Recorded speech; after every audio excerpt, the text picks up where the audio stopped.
রাধাষ্টমী। তো রাধাষ্টমী পালনের নিয়মগুলো আমি একটু পরে বলবো, আগে রাধার জন্মের কথা জেনে নিন যারা রাধাষ্টমী পালন করবেন। রাধা কিন্তু কোনো মায়ের গর্ভ থেকে জন্ম নেয় নাই। শাস্ত্রীয় মত আছে অনেক রকম। কৃষ্ণের বাম অঙ্গ থেকে রাধার জন্ম।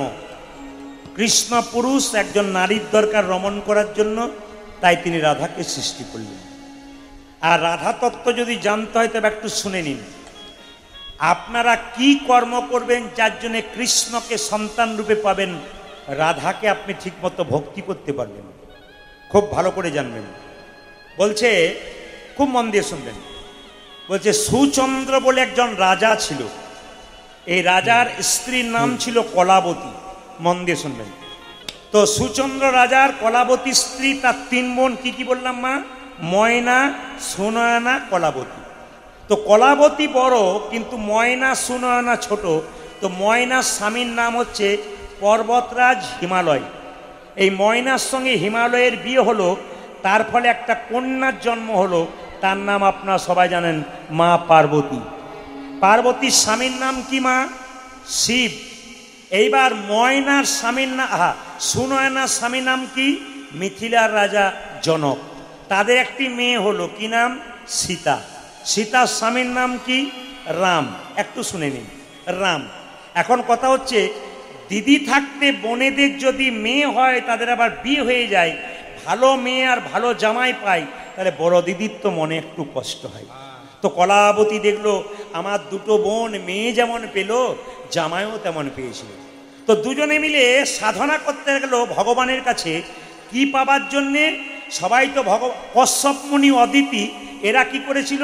ভগবানকে পুত্র রূপে পেতে চেয়েছিল। কিন্তু এরা দুজন চাইল কি? ভগবানকে জামাই রূপে পেতে। আকাশবাণী হলো, তুমি কি চাও?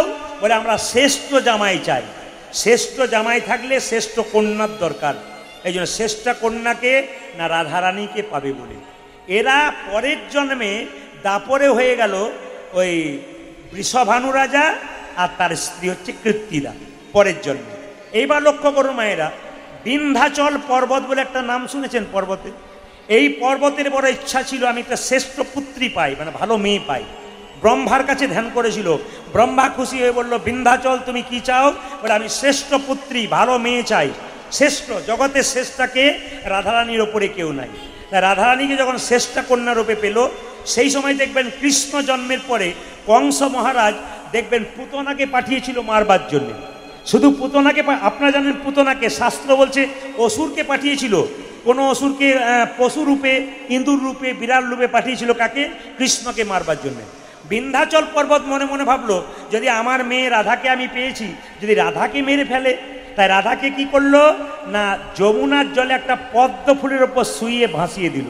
তো মায়েরা, যমুনা এই দিকে বইছে, যদি এই দিকে যায় ধারার দিকে, যেভাবে বইছে যদি যায়, তাহলে এলাহাবাদের দিকে যাবে। আর উল্টো দিকে গেলে কোথায় যাবে? উল্টো দিকে গেলে যাবে একবারে সোজা বৃষভানু রাজার যেখানে বাড়ি, সেইখানে, মানে বৃন্দাবনে যাবে। এখন লক্ষ্য করুন মায়েরা, রাধারানী পদ্ম ফুলের উপর ভাসতে ভাসতে ধারার দিকে না গিয়ে উল্টো দিকে চলে গেল। রাধারানী তো সিস্টেমের বাইরে, তিনি কি করলেন? উল্টো দিকে চলে গেল, সোজা গেল না। কোন দিকে? বৃন্দাবনের দিকে। এখন বৃষভানু রাজা ভোরবেলায় ব্রহ্ম মুহূর্তে ঠিক স্নান করতে এসেছিল, হঠাৎ দেখল পদ্ম ফুলের মধ্যে সুন্দরী একটা বাচ্চা। বাহ, এত সুন্দর একটা বাচ্চা, একে নিয়ে যায়। কিন্তু তার স্ত্রীর নাম ছিল কি মা? কৃত্তিদা। তা কৃত্তিদার কন্যা হয়ে গেল কে? রাধারানী। বাবার নাম হয়ে গেল বৃষভানু রাজা। অনেকে প্রশ্ন করছেন যে তাহলে কি গর্ভ থেকে হয় নাই? না, হয় নাই। জেনে নিন, আসলে সেই সময় কিন্তু কৃত্তিদা গর্ভ ছিল, কিন্তু গর্ভের মধ্যে বাচ্চা ছিল না, বায়ু ছিল। রাধারানী আসার সঙ্গে সঙ্গে বায়ুর নিঃসরণ হয়ে গেল। সবাই জানলো, প্রচার হয়ে গেল। বৃষভানু প্রচার করলেন। প্রচার করতে করতে দুপুর 12টা বেজে গেল। রাধার জন্ম হয়েছে, রাধার জন্ম হয়েছে। এই জন্য দেখবেন রাধাষ্টমী পালন অনেকে দুপুর 12টা পর্যন্ত করে। দুপুর 12টা পর্যন্ত না খেয়ে রাধারানীর ব্রত করে, রাধারানীর সেবা করে, রাধারানীকে প্রণাম করে, ফুলপুষ্প দিয়ে, প্রসাদ দিয়ে তারপর খায়। তো জেনে নিন, রাধাষ্টমীর দিনে যারা অসমর্থ, শরীর যাদের খারাপ, যারা ভালো চলতে পারেন না, রোগগ্রস্ত হয়েছেন, বয়স হয়ে গেছে, তারা কেবলমাত্র রাধা অষ্টমীর দিনে অন্ন প্রসাদ খাবেন 12টার পরে। কিন্তু সুস্থ সবল মানুষ যারা উপবাস করতে পারেন তাদের জন্যে রাধাষ্টমী ব্রত কিন্তু একাদশীর মতোই নিয়ম। একাদশীতে আপনারা যা যা করেন তাই করবেন। একাদশীর আগের দিনে যেমন আপনারা যা যা করেন নিরামিষ খান, রাধাষ্টমীর আগের দিনে কিন্তু আপনাকে নিরামিষ খেতে হবে। আবার রাধাষ্টমীর পরের দিনে আপনাকে পালন করতে হবে একাদশীর মতো। মায়েরা, রাধারানীকে আপনারা সুন্দর করে স্নান করাবেন। সকালবেলায় ঘুম থেকে উঠে স্নান করানোর পর রাধারানীর গলায় একটা ফুলের মালা দেবেন। রাধারানী কি শাড়ি পরতে পছন্দ করতো? নীল না লাল না হলুদ? জোরে বলুন, কি শাড়ি? রাধারানী কি শাড়ি পরতে পছন্দ করতো? নীল শাড়ি। কেন বলুন তো? নীলকে মনে রাখবার জন্যে, কৃষ্ণকে মনে রাখবার জন্যে নীল শাড়ি পরতো। রাধাকে একটু নীল শাড়ি পরালেন, তার পাশে কৃষ্ণকে বসালেন, একটু পরমান্ন তৈরি করলেন, একটা ঘিয়ের প্রদীপ জ্বালিয়ে দিলেন এবং রাধা নাম করতে লাগলেন। মায়েরা, যদি বাচ্চাদের বার্থডে পালন করেন, জন্মদিন পালন করেন, তাহলে তাকে তো একটা উপহার দিতে হয়। তো রাধারানীর জন্মদিন পালন করবেন, উপহার কি দেবেন? রাধার সবচাইতে প্রিয় জিনিস কি বলুন তো? কৃষ্ণ নাম। সেদিন রাধার কাছে যত কৃষ্ণ নাম শোনাবেন, রাধারানী তত নিতাই গৌর হরি বল বলে আনন্দ পাবেন। কিন্তু জেনে নিন মায়েরা, রাধারানীর যখন জন্ম হয়েছিল চোখে দেখতে পায় না। বলুন তো কেন চোখে দেখতে পায় না? আসলে রাধারানী জন্মের আগে শর্ত করেছিল, জন্মের পরে যাকে প্রথম দেখব সে যেন আমার সর্বস্ব ধন হয়, পৃথিবীর শ্রেষ্ঠ হয়। রাধারানী বলেছিল যাকে দেখব তিনি ভগবান। ওই রাধারানী শিক্ষা দিয়ে গেলেন, ঘুম থেকে উঠে সকালবেলায় প্রথমে কারো মুখ না দেখে ভগবান শ্রীকৃষ্ণের মুখ দেখে উঠুন, রাধারানীর কৃপা নেতাই গৌর হরি বল হয়ে যাবে। বলুন একবার, বলুন কি বলতে হবে? জোরে বলুন, একটু জোরে বলুন, কি বলতে হবে? মানুষ যদি মারা যায়, আপনারা বলবেন দেহটা মারা যায় না আত্মা মারা যায়? দেহটা মারা যায়, আত্মা মারা যায় না। শাস্ত্র বলল, বাসাংসি জিন্নানি যথা বিহায় নবানি ঘৃণাতি নরহ পরাণী তথা শরীরানি বিহায় জিন্নন্নানি, এই যে জিন্নন্নানি সংজাতি নবানি দেহি। তার মানে কি? যে কাপড়টা মায়েরা পরেছেন, যেটা আমি পরেছি, বাবারা যেটা পরেছেন, ওই কাপড়টা যখন জীর্ণ হবে তখন ওই কাপড়টাকে পরিবর্তন করে নতুন কাপড় পরবেন। তাহলে যিনি মারা গেছেন তার দেহটা রেখে গেছেন, আত্মা কিন্তু আছে। ভাগবত বলছে আত্মা কোথায় গেল? যে যেমন মনুষ্যকুলে জন্ম নিয়ে যে যেমন কর্ম করবে তার সেরকম জন্ম হবে। আপনারা কীর্তন শুনতে এসছেন, এই মানুষকুলে জন্মগ্রহণ করেছেন, যে যেমন কর্ম করবেন তার সেরকম জন্ম হবে। একটু প্রমাণ দেখুন, মানুষকুলে জন্ম নিয়ে কেউ যদি পশুর মতো কর্ম করে পরের জন্মে পশু হবে। মানুষকুলে জন্ম নিয়ে কেউ যদি মানুষের মতো কর্ম করে তবে পরের জন্মে মানুষ হবে। আবার মানুষকুলে জন্ম নিয়ে কেউ যদি মহাপুরুষের মতো কর্ম করে তার দ্বিতীয় জন্ম হয় না, গোবিন্দ চরণ প্রাপ্ত হয়। কিরকম? যে ধানকে সেদ্ধ করে মাঠে ছড়ালে তার আর গাছ হয় না, যে দেহ হরিনামে সিদ্ধ হয়ে যায় তার আর দ্বিতীয় জন্ম হয় না, তার গোবিন্দের চরণ প্রাপ্ত হয়। শুনে নেবেন, কথাগুলো শুনে নেবেন। আপনার এই যে বাবা, বাচ্চাগুলোকে মোবাইল ছড়ান, বাচ্চাগুলোকে একটু মোবাইল দিয়ে সরান, মানে বাচ্চার হাত থেকে মোবাইল বন্ধ। হরে কৃষ্ণ, একটু মন দিয়ে শুনে নেবেন, জানি তাই। হরে কৃষ্ণ।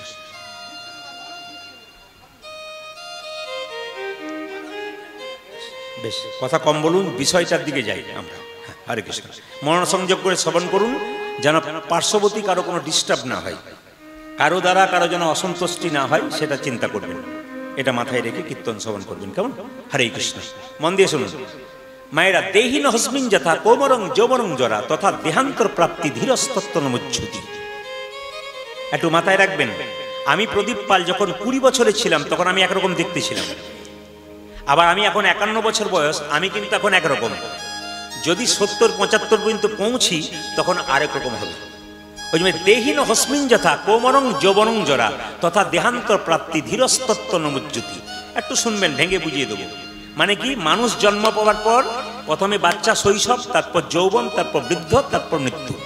কিন্তু কার কখন হবে কেউ জানে না, কে কখন টিকিট কেটেছে আমরা কেউ জানি না।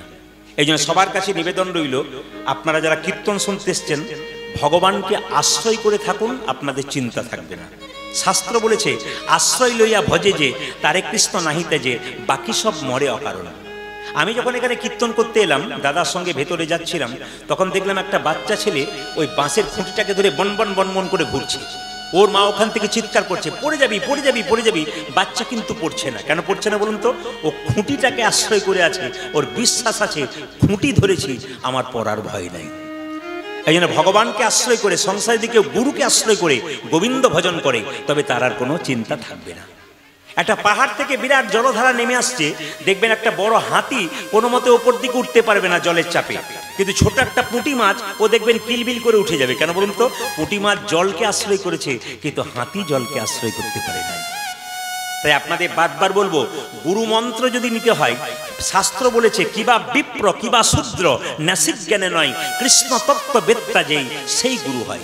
গুরু যে শুধু ব্রাহ্মণ হবে তা নয়, গুরু যে শূদ্র হবে তা নয়। চৈতন্য চরিতামৃত পড়ুন, পরিষ্কার করে লেখা আছে যে কিবা শূদ্র, শূদ্র হতে পারে, ব্রাহ্মণ হতে পারে, কিন্তু তার যেন তত্ত্ব জ্ঞান থাকে।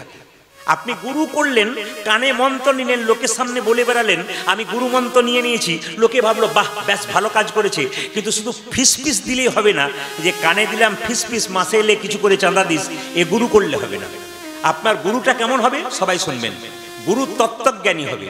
কেন না, যেমন আপনার শরীরে যদি কোনো অসুস্থতা হয়, আপনি ডাক্তার দেখাবেন, আপনার রোগ ভালো হবে যদি পাকা ডাক্তার দেখানেন। আর আপনার শরীরে, হ্যাঁ, কীর্তন চলাকালীন আপনাদের কাছে নিবেদন রইল, কেউ কোনো টাকা পয়সা দেবার জন্য আসবেন না। যারা দেবেন তারা শেষে। টাকা পয়সা দেওয়া মানে কি? হরে কৃষ্ণ, কীর্তনে ডিস্টার্ব হয়। তাই বারবার বলবো, কীর্তন চলাকালীন কেউ কোনো টাকা পয়সা দিতে আসবেন না। হরে কৃষ্ণ। আর যারা বাড়ির ব্যক্তি আছেন, তারা যারা কীর্তন শ্রবণ করতে আসছেন বা যারা বাইরে দাঁড়িয়ে আছেন, যারা বসতে চাইছেন, তাদেরকে জায়গা দিন। প্রচুর জায়গা আছে, বাইরে না দাঁড়িয়ে যতক্ষণ কীর্তন শুনবেন আপনারা বসে শুনুন। কারণ আপনি যদি বাবা হয়ে দাঁড়িয়ে দাঁড়িয়ে শোনেন, আপনার বাচ্চা যারা হবে তারা দূর থেকে দেখতে পাবে আমার বাবা দাঁড়িয়ে শুনছে। ছেলেকে যখন ভবিষ্যতে ভালো জ্ঞান দেবেন, ও শুনবে না। কেন বলুন তো? আমার বাবাই তো শোনে না, তাহলে আমি শুনবো কি করে? এই জন্য বাবা হচ্ছে পথ প্রদর্শক, মা হচ্ছে পথ প্রদর্শক, আপনার শেখাবেন। একটু শুনে নেবেন মায়েরা, একটু ছোট্ট করে বর্ণনা করে দিই। হরে কৃষ্ণ, একবার জোরে বলুন, নিতাই গৌর হরি হরি বল হরি বল। হ্যাঁ, ছোট্ট করে বর্ণনা করে দিই। গুরু কিন্তু পাকা হতে হবে, কাঁচা গুরু হলে হবে না। কাঁচা গুরুকে মন্ত্র দেবার আগে চুক্তি করে যে 500 টাকা এক বস্তা চাল, দুটো সোনার জিনিস দিবি, ইনি হচ্ছেন কাঁচা গুরু। আর পাকা গুরুকে যিনি মন্ত্র দেবার আগে চুক্তি করে না, হ্যাঁ, মন্ত্র দিয়ে প্রতি বছর আপনার বাড়িতে এসে পরীক্ষা করে দেখে আমি যে মন্ত্র দিয়েছি ঠিক ঠিক ভজন করছে কিনা, এরাই হচ্ছে পাকা গুরু। তাই গুরুর চরণে কেঁদে কেঁদে বলতে হবে, আমার এই জীর্ণ দেহটা তোমার চরণে দিলাম, তুমি আমাকে ওই পারে পৌঁছানোর ব্যবস্থা করে দাও। রাধারানী কেঁদে কেঁদে বলছে, আমার আর আমার বধূর প্রেমটা প্রতিপদ চাঁদের মতো। ধীরে প্রতিপদ চাঁদ। আচ্ছা, আমাবস্যার পরে প্রতিপদের চাঁদ হয়। আপনাদেরকে আমি বলবো, সেই রাত্রিতে সারারাত্রি আকাশের দিকে চেয়ে দেখবেন, হঠাৎ আকাশের কোনো একটু চাঁদ দেখা যাচ্ছে, ওটা কেউ দেখে না। কেউ দেখে, কেউ দেখে না। আমার আর আমার বধূর প্রেমটা প্রতিপদের চাঁদের মতো, কেউ দেখতে পেল, কেউ দেখতে পেল না। ললিতা বলছে, হ্যাঁ রে রাই, তোর কৃষ্ণ যখন বৃন্দাবন ছেড়ে 100 বছরের জন্য মথুরায় যাচ্ছিল। আচ্ছা মায়েরা, সুমিত্রা দেবী যেদিন মাচাতে শুয়ে সারা জীবনের জন্য সংসার থেকে বেরিয়ে চলে গেল, সেদিন কি ওনার মেয়ে বা ছেলেরা চোখের জল ফেলে নাই? কেউ যদি সেই সময় মাচাটাকে ধরে টানতো, মা তুমি ফিরে এসো ফিরে এসো, মা কি আর ফিরে আসতো? জোরে বলুন হ্যাঁ না না। যে একবার চলে যায় সে ফিরে আসে না। অক্কুর কৃষ্ণের সম্পর্কে কাকা। অক্কুর যখন কৃষ্ণকে রথে চাপিয়ে নিয়ে চলে যাচ্ছে, তখন ললিতা বলল, তুই বাধা দিলি না কেন? তাহলে যেত না। রাধারানী বলছে, ললিতা রে, তোরা কি ভাবছিস আমি বাধা দিই নাই? ভালো করে শুনবেন, খুব দামি দামি কথা, কিন্তু মাতুলীলা কথাগুলো খুব দামি। তোরা কি ভাবছিস আমি বাধা দিই নাই? আমি বাধা দিয়েছিলাম। আমি রথের চাকাটাকে ধরে বারবার কাঁদলাম, কেঁদে কেঁদে বললাম, বধূ হে বধূ হে, তুমি যদি চলে যাও তবে আমার আর কেউ না, আমার আর কেউ না। এই যে মাথুর গান, এই যদি মুর্শিদাবাদ, নদিয়া, মালদা এবং উত্তর দিনাজপুরে গাওয়া যায়, আপনারা যদি কোনোদিন সে আসরগুলো দেখেন, এতক্ষণ ভক্ত ভক্ত জোরাজোরি করে চোখের জলে ভেসে একবার পাগল করে দিত। কেন? তারা কীর্তন শোনার সময় বিশ্বাস করতে পারবেন না, উত্তর দিনাজপুর, দক্ষিণ দিনাজপুর, শিলিগুড়ি, আমি ওই সাইডে প্রচুর গান করি, মালদা নদিয়া তো প্রচুর, এবং আপনার মেদিনীপুর, হাওড়া, হুগলি প্রতিটি জেলাতে আমি যাই, এমনকি বোম্বে গিয়েছি, আমি হায়দ্রাবাদ গিয়েছি, ব্যাঙ্গালোর গিয়েছি, ত্রিপুরাতে আমি প্রায়ই যাই, আসাম যাই, সব প্লেনের মাধ্যমে যাই। তা আপনারা দেখবেন ওই এলাকাতে এমন ভক্ত আছে পাগল করে দেবে, এবং নিজের একটা করে আসন নিয়ে আসে, একটা করে জলের বোতল আনে, একবার সিদ্ধান্ত নিয়ে আসে যে আমরা কীর্তন শুনবো বসে, এই মনোবৃত্তি নিয়ে আসে। আপনাদের এই জায়গাটি বড় ভালো, আমি প্রথম এলাম, আপনারা যারা বসে আছেন সেরকম বসে আছেন। রাধারানী বিরহের কথাটা একটু দেখুন, কারণ এটা বিরহ লীলা। ওরে ললিতারে তুই কি ভেবেছিস আমি বাধা দিই নাই? আমি বাধা দিয়েছিলাম। শুনবেন ভালো করে। আমার বধূ যখন অপুরের রথে চেপে চলে যায়, রথের চাকার সামনে আমি বুকে পেতে দিলাম, কেঁদে কেঁদে বললাম, অক্রূর তোমার নাম কে অক্রূর রেখেছিল? তোমার নাম তো ক্রূর রাখা উচিত ছিল। বৃন্দাবনের সবাইকে কাঁদিয়ে তুমি নিয়ে যাও বৃন্দাবন চন্দ্র কৃষ্ণ।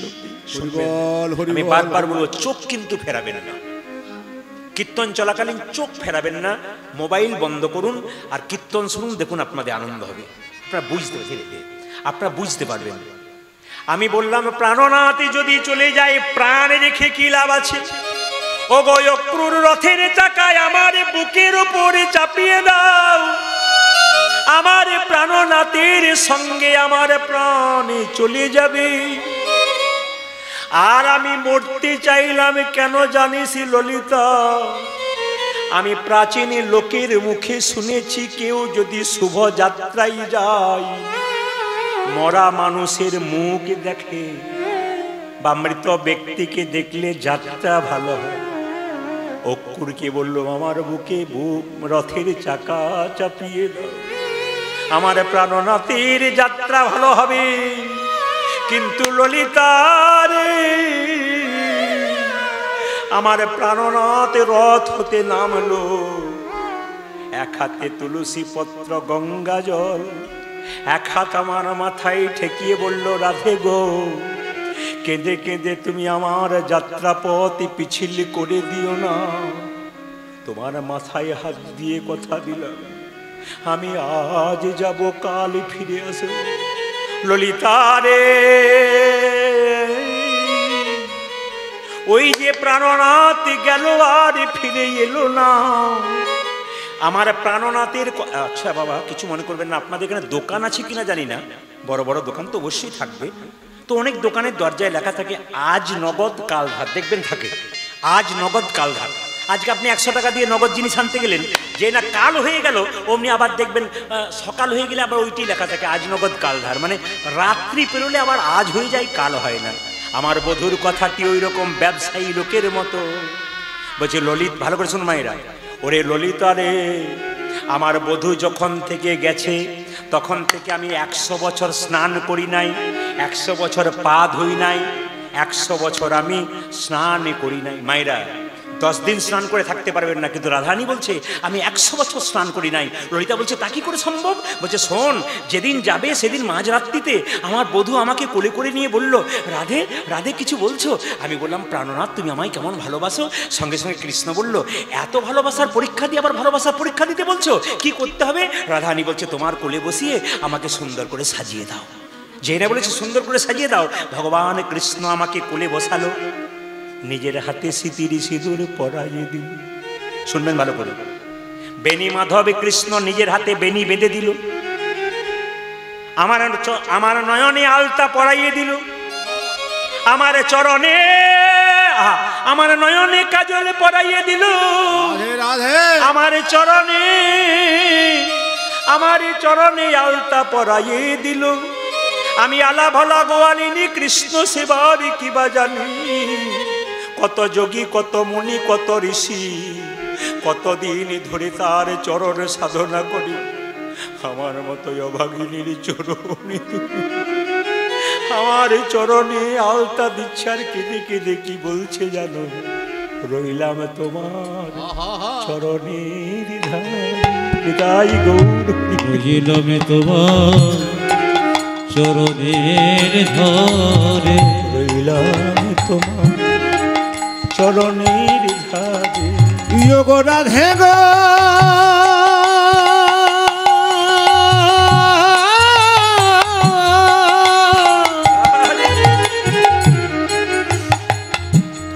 ও গো রাধে,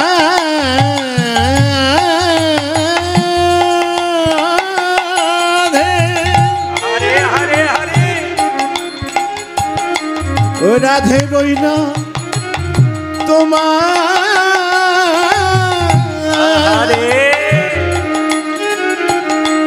ওই চরণের ধারে। তোমার প্রেমের ঋণ কোনদিন শোধ করতে পারবো না। রইলাম তোমার প্রেমের ধারে, বাড়ি রইলাম তোমার প্রেমের ধারে, প্রেমের ধারে। রইলাম তোমার প্রেমের ধারে, রইলাম তোমার প্রেমের ধারে। ও যে প্রেমময়ী রাধা রানী, এ জন্মে জন্মে প্রেমময়ী রাধা রানী, ও আমার প্রেমময় রাধা রানী।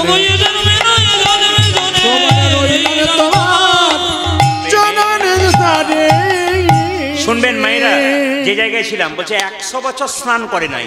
কেন করে না জানেন? কৃষ্ণ বলেছিল আমি আজ যাব কাল ফিরে আসবো, তোমার এই নয়নের কাজল দিলাম আমি কিন্তু দেখবো এসে, আর তোমার যে বেনিটা বেঁধে দিলাম আমি কথা দিলাম কালকে এসে আবার দেখবো, আর আমার তোমার যে পায়ে আলতা দিলাম এই পায়ে আলতা মুছে দিও না, আমি কাল এসে দেখবো। ওই যে কাল বলে কালা গেল মধুপুরে 100 বছরের জন্যে, আর ফিরে এলো না। আমি 100 বছর স্নান করি নাই, তবে বধূ যদি কোনোদিন ফিরে আসে, আমার বধূ যদি কোনোদিনই ফিরে আসে, আমি 100 বছর পা ধুই নাই, আমার আলতা মুছে যাই নাই, আমি 100 বছর স্নান করি নাই, বেনি বাঁধাই আছি, আমি 100 বছর স্নান করি নাই, স্মৃতির সিঁদুর আছে, সব যত্ন করে রেখেছি। বধূ যদি কোনোদিন আসে দেখবে বলে, শুধু দুটো জিনিস রাখতে পারি নাই। কোন দুটো জিনিস? নয়নের কাজল দুটো। কেন রাখতে পারিস নাই? কৃষ্ণ বলে কেঁদে কেঁদে আমার নয়নের কাজল মুছে গেছে। নয়নের কাজল মুছে গেছে, নয়নের কাজল মুছে গেছে আমার নয়নের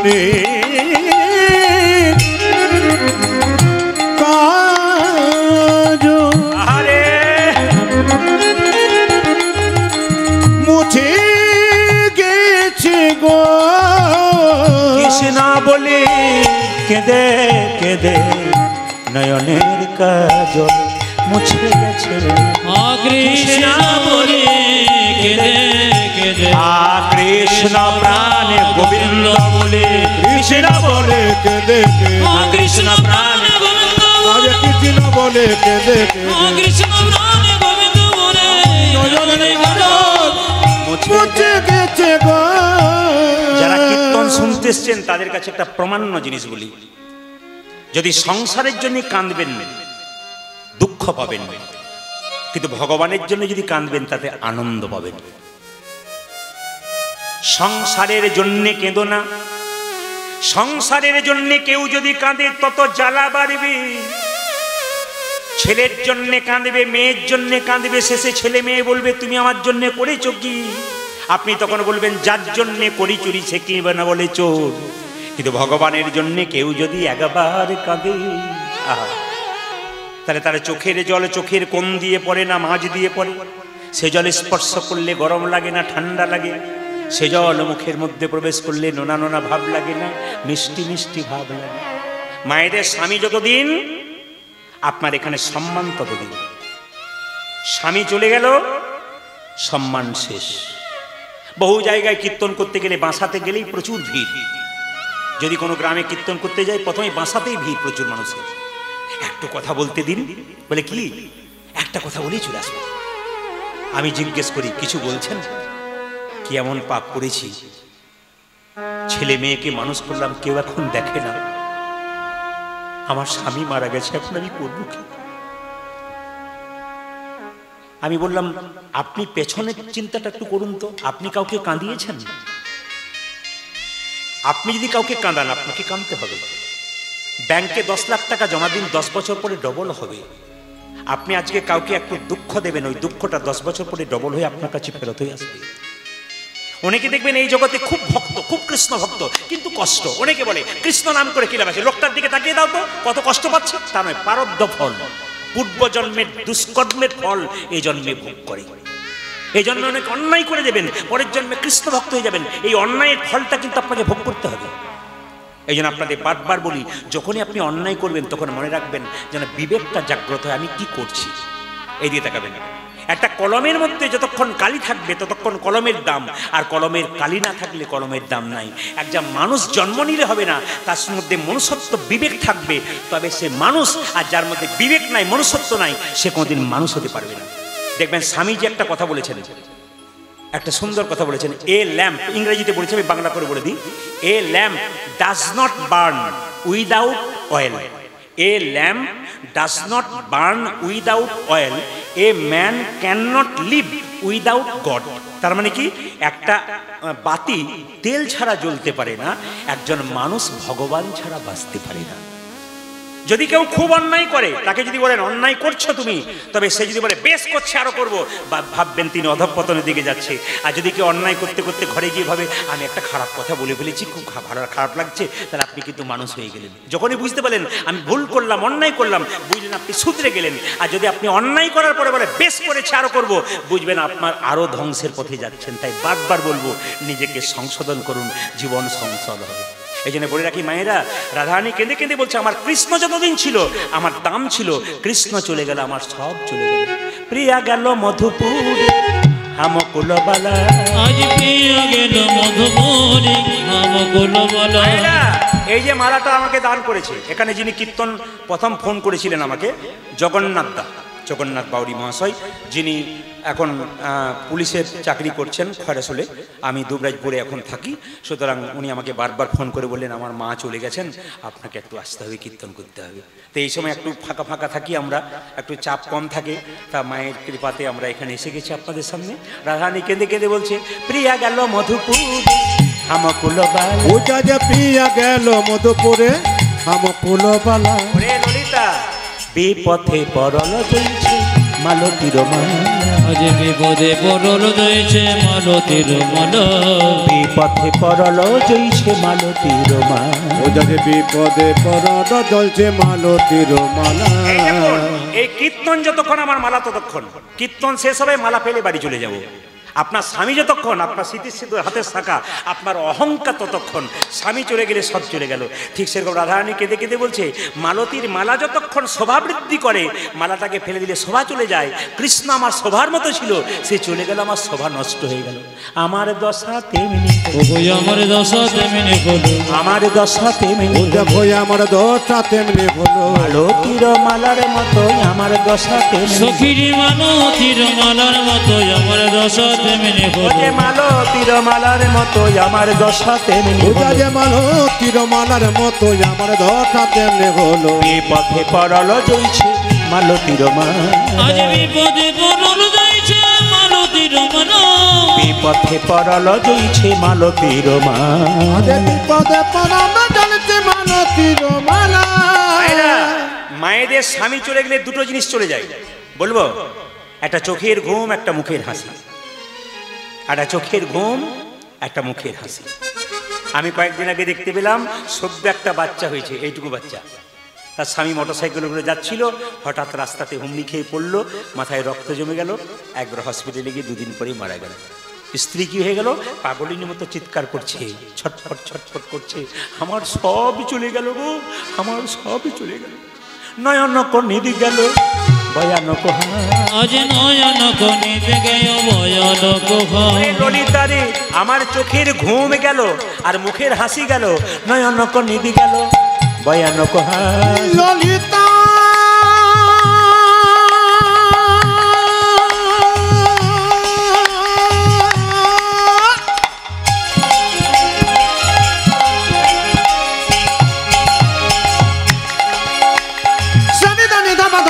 মাগা মাগা রে গারে থাকা নয়ন কনিদ গায় বয়ন কহা মায়েরা সুখ গেল প্রিয়া সঙ্গে দুঃখ হামকা সুখী গেল প্রিয় সঙ্গে দুঃখ ভাবো সুখ গেল প্রিয় সঙ্গে দুঃখ হামকা ওজা যে সুখ গেল পিয়া সঙ্গে দুঃখ হামকা যেদিন থেকে আমার বধূ গেছে নাই নয়নে নিদ নাই নয় নয়নে নিদ নয় নাই নয়নে নিদ ওজা যে নয় নয়নে নিন্দে নাই নাই বদনে হাসি নাই রে নাই নয়নে নিদ সুখী নয় বদনে হাসি নাই রে নয় নয়নে নিদ ওই যে নয় নাই বদনে হাসি নাই রে নাই নয়নে নিদ নাই আজ নাই বদনের হাতি নাই রে নাই নয়নে নিন্দে নাই রে সুখ গেল প্রিয়া সঙ্গে দুঃখ হামকা সুখী গেল প্রিয় সঙ্গে দুঃখ ভাবো সুখ গেল প্রিয়া সঙ্গে দুঃখ হামকা আজ সুখ গেল পিয়া সঙ্গে দুঃখ হামকা মায়েরা বলে না স্বামী চলে গেল বেঁচে থেকে কি লাভ আছে বিষ এনে দে আমায় বিষ এনে দে বিষ খেয়ে আমি তার সঙ্গেই চলে যাব মায়েরা বলে দেখবেন রাধারানী কেঁদে কেঁদে বলছে ললিতা রে আমার বধূ যদি বেঁচে না থাক আমার বধূ যদি না আসে আমার আর থেকে কি লাভ আছে আমায় বিষ এনে দে সো যদি যেন কাজ কি এ হো জীবন আজ সজদি জন কাজ কিনে জীবনে আর আসতে কিছু মনে করবেন না দাদা আমাকে বলছিলেন শান্তিপুর মিলন ভক্ত হরিদাস এই গানগুলো আপনাদের এদিকে অনেকবার হয়ে গেছে এই জন্যে একটা নতুন স্বাদের এগুলো নতুন নয় এগুলো তো পুরাতন মানে কীর্তনের আমার গুরুদেব বলতেন যে কীর্তন হচ্ছে চিনির পুতুলের মতো মানে যে দিক থেকে খাবি সেদিক থেকে মিষ্টি লাগবে আর কীর্তন এমন জিনিস একই নিলে আপনি 10 বার শুনবেন প্রতিবারই মনে হবে নতুন নতুন মনে হবে হ্যাঁ যার কাছে যেমন শুনবেন যে যেমন অলংকার দিয়ে করতে পারে আমার গুরুজি ছিলেন প্রথম যিনি গান শিখেছিলেন শক্তিপদ দাস বৈষ্ণব তিনি একজন কবিয়াল ছিলেন কিন্তু তিনি খোল বাজাতেন ওই দীনেশ উপোধ্যায়ের দলে ডান দিকে খোল বাজাতেন তিনি আমাকে প্রথম কীর্তন শিখিয়েছিলেন ভগবান শ্রীকৃষ্ণের দান লীলা তো তিনি আমাকে বলেছিলেন ভক্তলীলা গৌরাঙ্গলীলা সব শিখবি কোনো অসুবিধা নেই কিন্তু কৃষ্ণলীলা শিখলে তুই জেলায় জেলায় ঘুরে বেড়াবি প্রতিটি জেলাতে জেলাতে দেখবি কৃষ্ণলীলাকে ভালোবাসবেই গৌরাঙ্গলীলা তো ভালোবাসবেই কিন্তু কৃষ্ণলীলাকে ভালোবাসবে ওই জন্য কৃষ্ণলীলার বেশ করে গান করলে গানের একটা মজা আছে কাজ কি এ হো জীবনে আজ সজতি তে জল কাজ কি হো জীবনে সজদিতে জল কাজ কি এ হো জীবনে আজ সজদি জন কাজ কিনে জীবনে আনহ সখী গরল করি গ্রাসে আরে কি বা অনহ সখী গ্রল গরি গ্রাসে আরে কেবল আনহ সখী গরল করি গ্রাসে আরে কি বা জানো খুশু কি গরম করে রাতে আরে কি দেরি করছিস কেন দে দে গর এনে দে সখী দে দে গর এনে দে রে দে দে গর উই আমায় দে দে করল এনে দে রে গরল খেয়ে প্রাণতে জীব দে দে গরল এনে দে আমি গরল খেয়ে কাঁদে দিব দে দে গরল এনে দে রে গরল খেয়ে প্রাণতে জীব দে দে গরল এনে দে উই আমি করল কি পানিতে দিব দে দে করল এনে দে রে আনহ সখী গরল করি রাসে আরে কেবল আনহ সখী করল করে রাতে আরে কি এবার আপনারা এখানে বসে আছেন আপনারা বিচার করুন ইউটিউবে কি শুনতে পারেন ইউটিউবে আপনারা কি শুনতে পারেন ঘন্টার পর ঘন্টা খালি কথা শুনতে পাই আমি যখন মরে যাব আগুনে পোড়াবি না আর আমাকে জলে ভাসাবি না নিরে নাহি দাদতি অনলে নাহি দাহবি নিরে নাহি দাদবি অনলে নাহি দাহবে নিরে নাহি দাহবি অনলে নাহি দাহবি উটা যে নিরে নাকি তারবি অনলে নাকি তারবি রাখবি তরু তমাল গালে আরে রাখবি করু তোমার গালে আরে তমাল ডালে আরে কি বা আজি রাখবি তরু তোমার ডালে আরে কি বা এই ললিতা, আমি যখন মরে যাব না কি করবি জানিস? আমাকে কোনো গাছে বাঁধবি না, তমাল ডালে বেঁধে না, তোমার ডালে বেঁধে দিবি, তমাল ডালে বেঁধে না, ওই আমায় তোমার ডালে বেঁধে রাখি মরিলে যা মারো দেখো তমাল ডালে বেঁধে না। ওই যে মরিলেও মাটি দেখো তোমার ডালে বেঁধেই রাখি।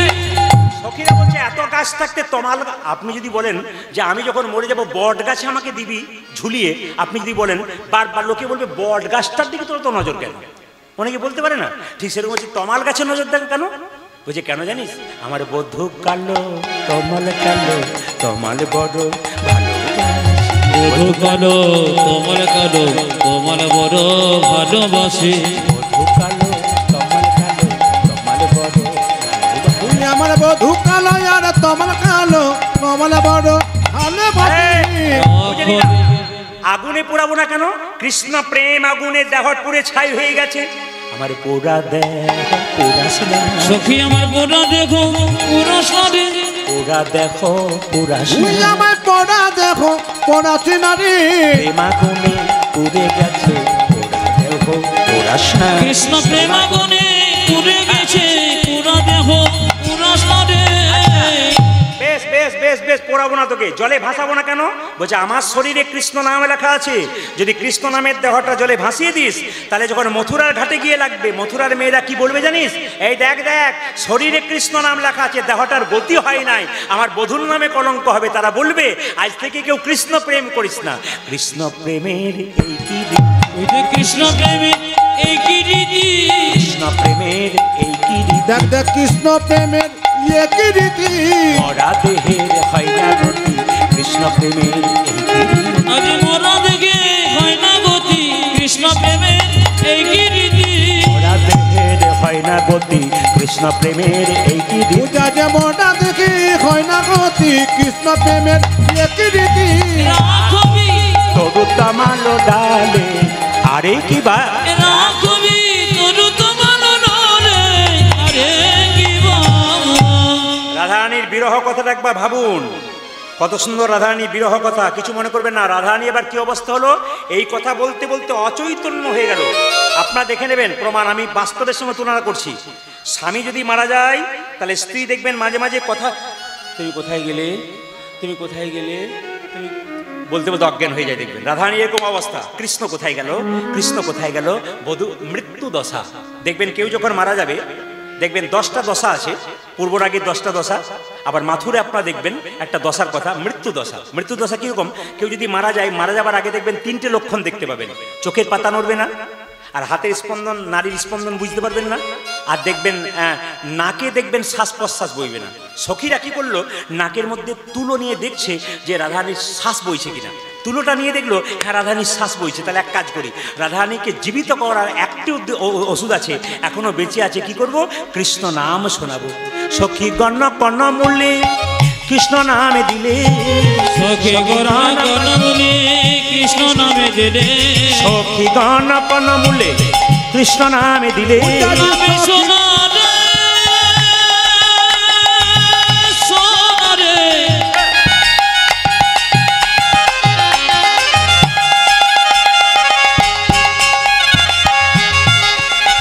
করিনি কৃষ্ণ নামে সোনা রে, সোনা রে।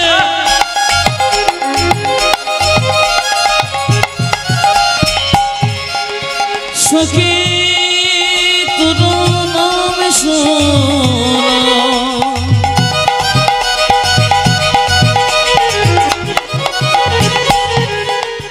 তোরা নামে সোনা রে, তোরা নামে সোনা রে, তোরা নামে সোনা রে। সখী গণ গণ বলে নামে চলা দিল সখী গণ কর্ণ মূল্যে কৃষ্ণ নামে দিলে, আজ সখী গণ কর্ণ বলে কৃষ্ণ নাম দিলে, কৃষ্ণ নামের আই ধ্বনি চেতন পাই, আজ কৃষ্ণ নামে রায় ধনে চেতন পাইলে, কৃষ্ণ নামের আই ধ্বনি চেতন পাই। আরে কৃষ্ণ ধনী নামে চলে চেতন পাইলে হঠাৎ কি হলো, সামনে তমাল বৃক্ষ দেখতে পেল, ওর ওপর একটা ময়ূর এসে বসেছে, ভাবছে কৃষ্ণ দাঁড়িয়ে আছে। মায়েরা যেই না কি করলো, তমাল বৃক্ষ দেখলো, সখী গণ কর্ণমূলে কৃষ্ণ নামে দিলে, আজ সখী গণ কর্ণমূলে কৃষ্ণ নাম দিলে, কৃষ্ণ নামের আই ধ্বনি চেতন পাইয়ে, কৃষ্ণ নামে নয় ধ্বনি চেতন পাইলে, চেতন পাইয়ে বলে কাহা ঘন শ্যাম সন্মুখে তমাল বৃক্ষ কলি নিরূপণ, সন্মুখে তমাল বৃক্ষ কলি নিরূপণ। বলি বলো বলো বধু কবে এলে, বলো বলো বধু কবে এলে গে, বলো বলো বধু কবে এলে, বলো বলো বধু কবে এলে, কবে হতে এমন বাসন হলে, বলো বলো বধু কবে এলে, তুমি কবে হতে তো পাথর হলে গে, বলো বলো বধু কবে এলে, কবে হতে তো পাথর হলে গে, বলো বলো বলো কবে এলে, আজ কবে হতে তো পাথর হলে গে, বলো বলো বধু কবে আজ এলে, বলো বলো বধু কবে এলে গে। সবাই মিলে বলুন রাধে রাধে, একটু জোরে বলুন রাধে রাধে, একটু জোরে বলবেন রাধে রাধে। খুব ভালো পরিবেশ আপনাদের, ধন্যবাদ জানাই আপনাদেরকে। একটু মন দিয়ে শুনে নিন। কিছু কিছু জিনিস আমি আপডেট দিই ইউটিউবের মাধ্যমে, কিছু কিছু আপডেট দিই, সেগুলো আপনারা মাথায় রাখবেন। এই কিছু কিছু জিনিস দিয়ে দিই যেগুলো মানুষের জানা। 12 মাসে হিন্দুদের 13 পার্বণ, জোরে বলুন হ্যাঁ না মা। আচ্ছা, এই মাসে একটা একাদশী পড়েছে, ওই একাদশীটার নাম হচ্ছে অজা একাদশী। এটা হচ্ছে এই মাসে পার্শ্ব একাদশী না অজা একাদশী, আর মনে আছে কি? যাক, একটা একাদশী কিন্তু ভাদ্র মাসে আছে। এই একাদশীটা আপনারা অবশ্যই পালন করবেন, এটা কিন্তু মাথায় রাখতে হবে। একাদশীটা অবশ্যই পালন করবেন। 18ই ভাদ্র পড়ছে কিন্তু এই মাসের একাদশী পালন করলে কিন্তু আপনার মাথায় রাখবেন, এই মাসের একাদশী পালনটা করলে আপনার ভগবান বিষ্ণুর কৃপা পাবেন। আর আগামী 9ই ভাদ্র সম্ভবত 26শে আগস্ট দেখবেন গণেশ চতুর্থী আসছে। মায়েরা, এখানে যারা কীর্তন শুনতে এসছেন, দাদা ভাইরা যা চেয়ারে বসে আছেন, আমার বিশ্বাস অনেকে ব্যবসা বাণিজ্য করেন বা নিচে বসে আছেন। যারা ব্যবসা বাণিজ্য করেন, যারা বাড়িতে গণেশ রাখেন, একটু মন দিয়ে শুনবেন। শুধুমাত্র সব দেবতার পুজো করবেন তা নয়, গণেশের পুজো কিন্তু করতে হয়। কেন বলুন তো? সব দেবতার আগে গণেশকে পুজো করতে হয়। গণেশাদি পঞ্চদেবভ্যো নমঃ। যদি কোনো ব্রাহ্মণ মণ্ডলী এখানে থাকেন তাহলে বুঝতে পারবেন।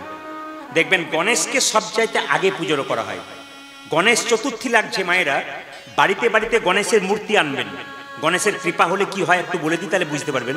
গণেশের মূর্তি বাড়িতে আনবেন। যদি গণেশের মূর্তি না থাকে, গণেশের চিত্রপট মানে ছবি আপনি পুজো করতে পারেন। 9ই ভাদ্র 26শে আগস্ট লাগছে কটার সময়? দুপুর 11টা-12টার মধ্যে। এবং পরের দিন কিন্তু 2:20-তে ছাড়ছে, সূর্য উদয় পাচ্ছে বলে কিন্তু 10ই ভাদ্র আপনাকে গণেশ চতুর্থী মানতে হচ্ছে। দেখুন, গণেশের পুজো হয় কেন প্রথম না? গণেশের যখন মাথাটা কেটে গিয়েছিল, গণেশের শরীরে কার মাথা বসানো হয়েছিল জোরে বলুন মায়েরা? হাতির মাথা বসানো হয়েছিল।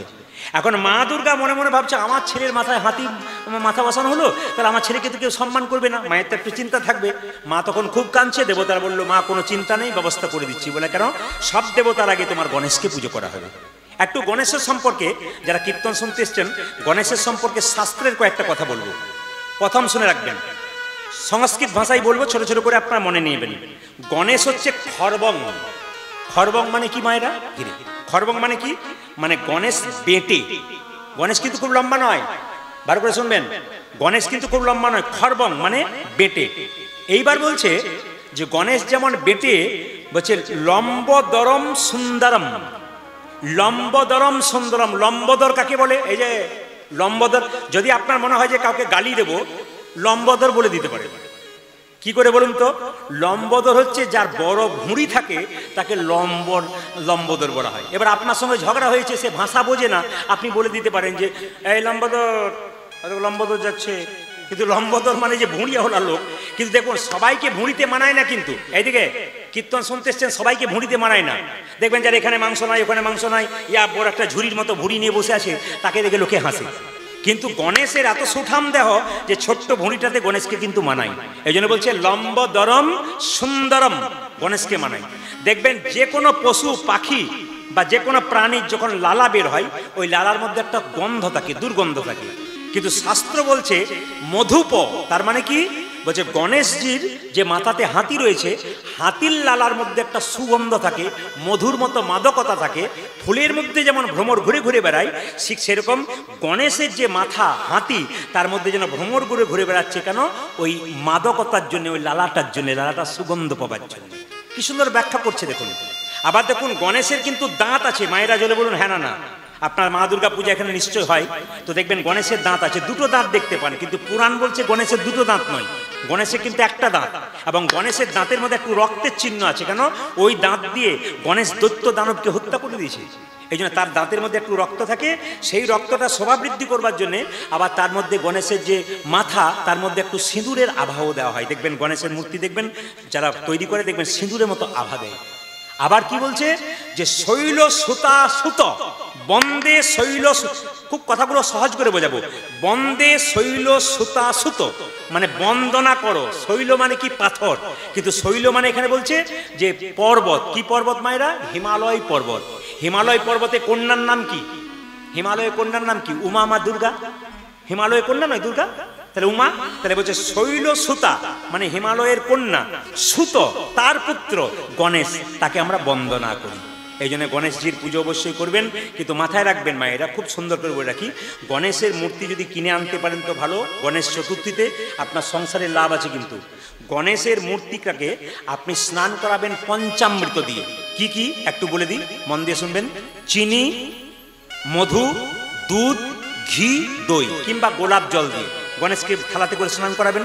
স্নান করানোর পর একটা ছোট্ট চৌকির উপরে আলপনা দিয়ে তারপর লাল কাপড়ের উপরে গণেশজিকে বসাতে হয়। পূজা পদ্ধতি গণেশের যদি কেউ পড়েন, আমরা অনেক কিছু নিয়ে ঘাটাঘাটি করি, ওই জন্য বলতে পারছি, আমি খুব সংক্ষেপে বলে দিলাম। গণেশজিকে বসাবেন, বসানোর পর কি করবেন মায়েরা? গণেশের প্রিয় ফল ফুল হচ্ছে কিন্তু দেখবেন জবা ফুল। গণেশকে যদি জবা ফুলে মালা দিতে পারেন না, গণেশ খুব খুশি হয়ে যায়। আর গণেশের প্রিয় ফল হচ্ছে কলা এবং নারকেল। আর গণেশের প্রিয় খাবার হচ্ছে কিন্তু লাড্ডু আর মোদক।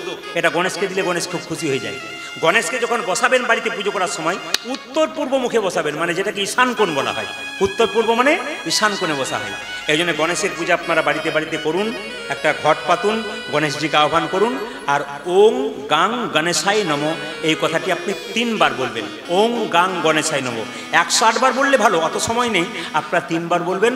তবে গণেশের পুজোতে কিন্তু তুলসী পাতা কেউ দেবেন না মায়েরা, মাথায় রাখবেন। গণেশের পুজোতে তুলসী পাতা লাগে না। কেন বলুন তো?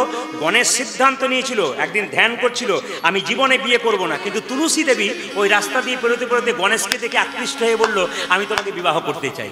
গণেশ বলল, আমি সিদ্ধান্ত নিয়েছি চিরকুমার থাকবো, আমি বিবাহ করবো না, তুমি আমাকে বিবাহ করতে চাও? অভিশাপ দিলাম, তোমার দৈত্য স্বামী হোক।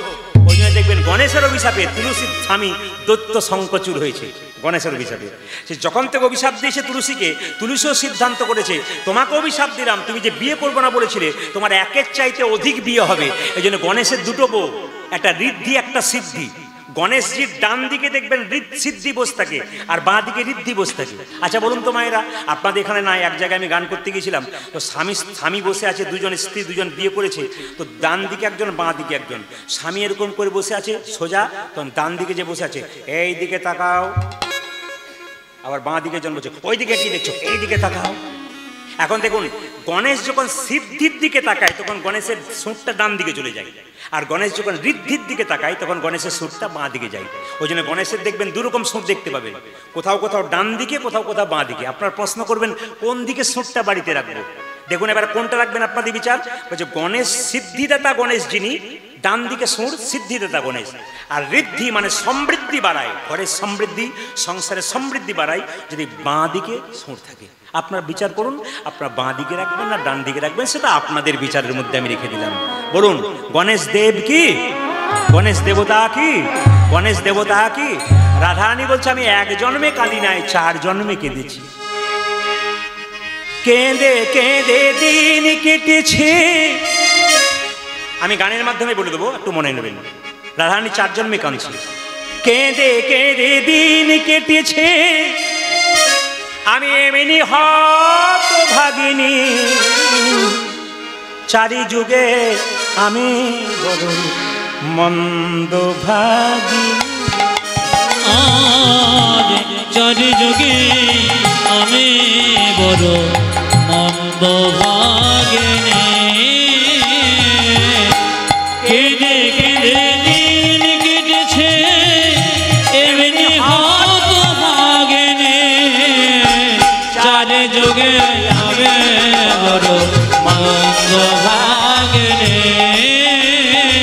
আজ চাঁদে যুগে আমি বড় মন্দ ভাগিনে। চার যুগের কথা ভাঙবো না, গানে গানে বলবো। সত্য যুগে সতী সুখে ছিলাম সত্য নারায়ণী, দুর্বাসারি অভিশাপে হলাম মর্তবাসী। তেতায় ছিলাম রাম ঘোরণী, জনক নন্দিনী, কৈকেয়ীর দোষে মাগো হলাম বনচারী। তারপরে মাছিন হয়ে আয়ান ঘরণী, ননদিল দোষ দিল মা হলাম কলঙ্কি। কলি যুগে গৌর ঘরে হলাম গৌর ভামিনী, বিষ্ণুপ্রিয়া কুলবধূ হলো ও গো যোগিনী। আমার কেঁদে কেঁদে দিন কেটেছে এমনি হত ভাগেনে, চারে যোগে যাবে বড় হত ভাগেনে। ও চাঁদে চাঁদে যুগে আমি বড় মন্দ ভাগিনে। আজ চারে যোগে যাবে বড় হত ভাগেনে। আমার জীর্ণ তরি, আমার জীর্ণ তরি ভাসাইয়ে দিলাম অকুল দরিয়ায়। দয়াল গুরু গো পৌঁছাইয়া দেহ কিনারা। পোছাজি যা দেখো কিনারায় গো, আজি পোছাজি যা দেখো কিনারায়। তুমি বিনে এ দূরি দিলে ও গো গুরুদেব,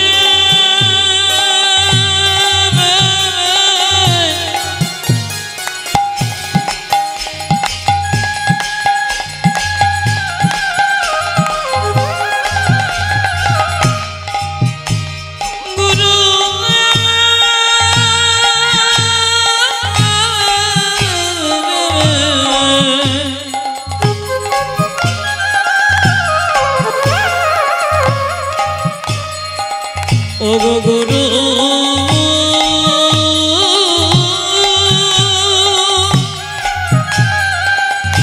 ও গো গুরুদেব, তুমি বিনে এদের বিনে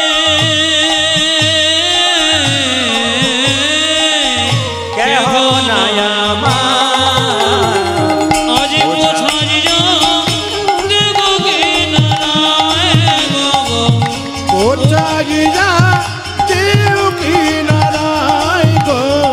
আজ পোছাজি যা দেখো কিনারায়। আসুন গৌরচন্দ্রিকা শেষ করবার আগে আর কে কে কাঁদছে? মহাপ্রভু চলে গেছেন বলে, আর হরিদাস কাঁদছে।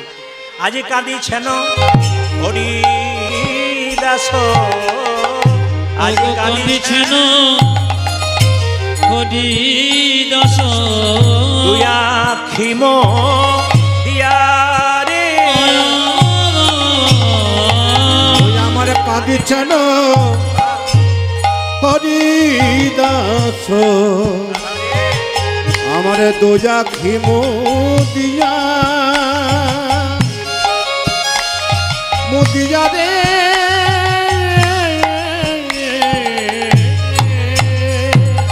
কাঁদে নিত্যা গো কাঁদে নিত্যা, হ্যালো হ্যালো আমায় কাঁদে নন্দ সচি, নন্দ সচি।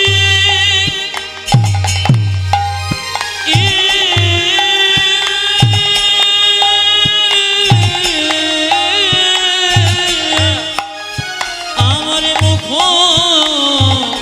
দিল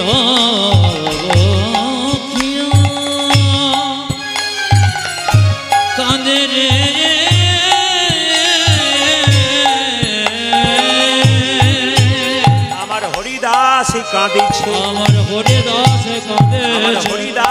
কাঁদিছে, ওই আমার হরিদাসে কাঁদিছে, ও যে দুটি নয়নে মুদি মুদি হরিদাস কাঁদিছে, আজ দুটি নয়ন মুদি মুদি হরিদাস কাঁদেছে, দুটি নয়নে মুদি মুদি হরিদাস ও কাঁদিছে, যাতে দুটি নয়ন মুদি মুদি হরিদাসে কাঁদিছে, ও যে আখি মেলে আর চাইব না রে হরিদাস কাঁদিছে, আমি আঁখি মেলে চাইব না ও যে রে, গৌর শূন্য নদী আজ আঁখি মেলে চাইব না রে, গৌর সুন্দর নদী আছে, মেলে চাইব না রে, গৌর সুন্দর নদী আছে, আজ আঁখি মেলে চাইব না রে, গৌর সুন্দর নদী আজ আছে, আঁখি মেলে চাইব না রে, আজ হরিদাস কাঁদেছে, ওগো কাঁদে নিত্যা নন্দ সচি,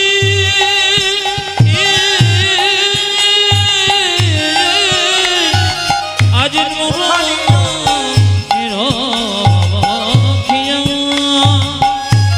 কাঁদে রে আজ মুখনির প্রিয়া মুখনির আসুন আমরা আজকে কীর্তনের আসরে মায়েরা সবাই মিলে একটু আমরা গান গাইবো। মানে মহাপ্রভু বলেছেন 10-5 সবে মিলে দাঁড়িতে বসিয়া কীর্তন করহ সবে হাতে তালি দিয়া। একটু সবাই মিলে হাতে তালি দিয়ে একটু কীর্তন করুন, সবাই মিলে একটু হরে কৃষ্ণ মহামন্ত্র নাম করুন সবাই হাতে তালি দিয়ে। কিন্তু এটা মহাপ্রভুর কথা, চৈতন্য চরিতামৃতে দেখবেন লেখা আছে 10-5 সবে মিলে দাঁড়িতে বসিয়া কীর্তন করহ সবে হাতে তালি দিয়া। তাই যাদের হাত আছে তারা তালি দেবেন, যাদের নাই তাদের দেবার কোনো দরকার নেই। হরে কৃষ্ণ কৃষ্ণ কৃষ্ণ হরে হরে, হরে রাম রাম রাম হরে হরে। মুখে বলুন, বলতে পারলে ভালো। কৃষ্ণ হরে কৃষ্ণ কৃষ্ণ কৃষ্ণ হরে হরে, হরে রাম হরে রাম রাম রাম হরে মাথায় রাখবেন, চঞ্চল ব্যক্তির জীবনে কোনো উন্নতি নাই। যে ব্যক্তি খুব চঞ্চল তার জীবনে উন্নতি নাই। পঞ্চপাণ্ডবে দেখবেন, এটা ঠিক করব, পঞ্চপাণ্ডবে দেখবেন, পঞ্চপাণ্ডবের মধ্যে যুধিষ্ঠির মহারাজ তিনি খুব স্থির ছিলেন, তিনি যুদ্ধে জয়লাভ করেছিলেন, তিনি জিতেছিলেন। কিন্তু দুর্যোধন খুব চঞ্চল ছিলেন, উনি কিন্তু হেরে গিয়েছিলেন। এই সংসারে যারা খুব স্থির তারা জিতে যায়, আর যারা খুব চঞ্চল তারা হেরে যায়। মায়েরা দেখবেন যারা খুব চঞ্চল তারা সবজি কাটতে গিয়ে আঙুল কেটে ফেলে, কিংবা তরকারিতে দুবার নুন দেয়, ঘরের লোকের কাছে গাল খায়, এটা কিন্তু হয়। কিন্তু দেখবেন যে পুরুষ চঞ্চল তার জীবন ঘেঁটে দেখবেন ওর জীবনে কোনো উন্নতি নাই। ওই জন্য মহাভারত প্রমাণ দিচ্ছে যুধিষ্ঠিরের মতো স্থির হও, মনকে স্থির হয়ে কীর্তন করো। তুমি বাবা হয়ে যদি বসে কীর্তন করো, একদিন তোমার রক্ত তোমার ছেলের শরীরে বইবে। দেখবে তুমি যখন বৃদ্ধ হয়েছো, ঘর থেকে বেরোতে পারছো না, তোমার ছেলে অন্য কোথাও আড্ডা দিচ্ছে না, ও হরিনাম হলো ওই জায়গাতে বসছে। কেন? বাবা করেছে, বাচ্চাও করছে, মা শুনেছে, বাচ্চাও করেছে। ওই জন্য মহাপ্রভু বলছেন আমাদের তো কোনো স্কুল নাই, এটাই স্কুল যেখানে কীর্তন করতে হয়। হরে কৃষ্ণ কৃষ্ণ কৃষ্ণ হরে হরে, হরে রাম রাম রাম হরে হরে। উলধ্বনি হরে কৃষ্ণ কৃষ্ণ কৃষ্ণ হরে হরে, হরে রাম রাম রাম হরে হরে। আর একটা স্বভাব আমাদের খুব খারাপ, কি বলুন তো? কীর্তন হচ্ছে, এখানে কথা বলি না, অনেক জায়গাতে কীর্তন হয়, কম বয়সের ছেলেরা মোবাইল নিয়ে দেখবেন এখানে ওখানে বসে থাকে। তার বাবা মা বলে এখন ইয়ং ছেলে, এখন করবে না তো, এখনই তো সময়, এই সময়ই তো বসাতে শেখান, তবে তো কাজ হবে। এই যে গানটা রয়েছে, এই গানটা দেখবেন নরোত্তম ঠাকুর আবার যোগ দিয়েছে। জপরে নাম অবিশ্রাম 16 নাম 30 অক্ষর, মানবে জনম দুর্লভ জনম, এমন জনম হবে। উলধ্বনি হরে কৃষ্ণ কৃষ্ণ কৃষ্ণ হরে হরে, হরে রাম হরে রাম রাম হরে হরে। সব জায়গায় যেটা হয়, এরা দেখে কি দেখে, বাচ্চাগুলো বুড়ো মানুষের মতো সামনে কীর্তন শোনে, এরা দেখুন বয়স্ক মানুষের মতো কি সুন্দর পর্দায় দিয়ে কীর্তন করছে। আমি এই হরে কৃষ্ণ নামটাতে নরোত্তম ঠাকুরের কথাগুলো ঢোকাচ্ছি। জপরে নাম অবিশ্রাম 16 নম্বর 30 অক্ষর মানব জনম দুর্লভ জনম এমন জনম হবে না রে হরে কৃষ্ণ হরে হরে কৃষ্ণ কৃষ্ণ কৃষ্ণ কৃষ্ণ হরে হরে হরে রাম হরে রাম রাম রাম হরে হরে বেশ ঠিক আছে অসুবিধা নেই ঠিক আছে এই বলি। আচ্ছা দেখুন নরোত্তম শেষে কি বলছে নরোত্তম বলে শোনো গোলকের প্রেম ধন হরির নাম সংকীর্তন কলির জীবের ঘরে ঘরে হরি বল হরে কৃষ্ণ হরে কৃষ্ণ কৃষ্ণ কৃষ্ণ হরে হরে হরে উলোধ্বনি মাইরা রাম হরে রাম রাম রাম হরে বলো হরে কৃষ্ণ কৃষ্ণ কৃষ্ণ হরে হরে হরে রাম রাম রাম হরে হরে হরে কৃষ্ণ কৃষ্ণ কৃষ্ণ হরে হরে হরে রাম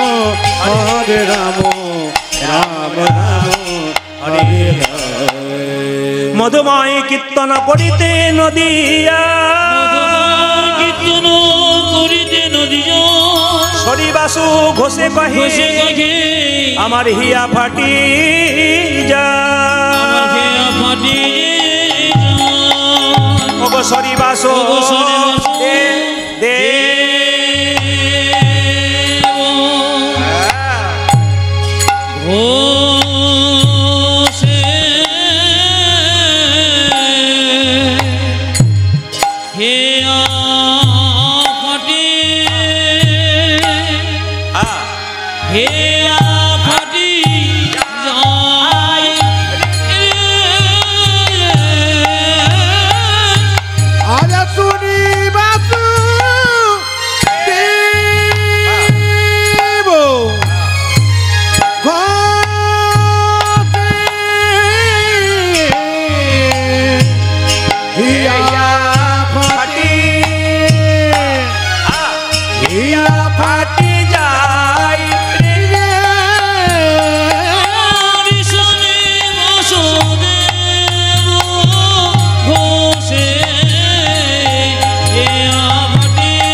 আরে শুনি বাসু দেব ঘরে হিয়া ফাটি হিয়া ফাটি যাই আজ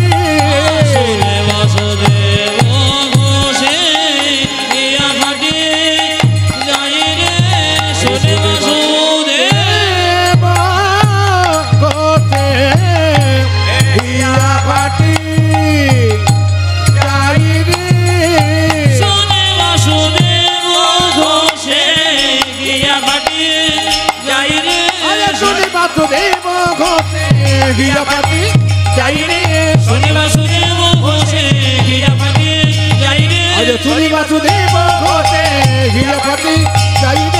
শুনি বাসুদেব ঘোষে হিয়া ফাটি যাই রে সবাই মিলে বলুন রাধে রাধে একবার ভক্তি করে মায়ের সবাই বলুন রাধে রাধে আস্তে।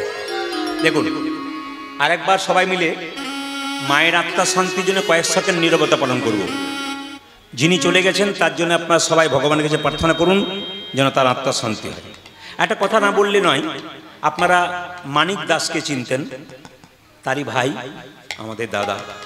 আমি কোনোদিন সুযোগ হয়নি তার সঙ্গে এমনি সাক্ষাতে, তবে আমি যখন কীর্তন শিখছিলাম তখন আমার পাশে ওনারা কীর্তন করতে গিয়েছিলাম। আমি আজকে বলছিলাম দাদারও কিন্তু গলাটা খুব ভালো, গাইতে পারে, বাউল টাউল ভালো, আমি দেখেছি ওখানে গিয়েছিল, হাতটাও ভালো। আর মানিকবাবু যিনি আছেন, আপনি একটু কম কথা বলুন। আপনি আমাকে ওখানে যেমন কথা বলছিলেন খুব সুন্দর, মানে মৃদু ভাষায়, সেটা এখানে বজায় রাখুন। হ্যাঁ, হরে কৃষ্ণ হরে কৃষ্ণ। একটু মন দিয়ে আস্তে, ডিস্টার্ব যেন কারো না হয়। বাবা বাচ্চাদের অমনি মোবাইল দেবেন না, ওরা কিন্তু পাগল হয়ে যায়। বসুন, হরে কৃষ্ণ, সবাই লক্ষ্য করুন। তো দাদাও চলে গেছেন, মানে গৌরশঙ্কর বন্দ্যোপাধ্যায় যদি 1 নম্বর শিষ্য বলা যেতে পারে কীর্তন জগতে, তাহলে মানিক দাসকে বলা যেতে পারে। কারণ উনি সেইভাবে খুব সুন্দর গান করতেন। আমি একবার মাত্র শ্রবণ করার সুযোগ পেয়েছিলাম। তো আসুন, হরে কৃষ্ণ। আমরা মায়ের জন্য একটু আত্মার শান্তি কামনা করব। সবাই একটু মাথাটা নিচু করবেন, হরে কৃষ্ণ বলবো মাথা নিচু করবেন, আবার হরে কৃষ্ণ বলবো মাথা উঁচু করবেন। সবাই কোনো শব্দ করবেন না। হরে কৃষ্ণ।